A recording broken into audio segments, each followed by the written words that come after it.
जगर तैमूल में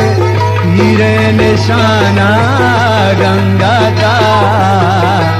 आस बिरदारी दिला दई शादे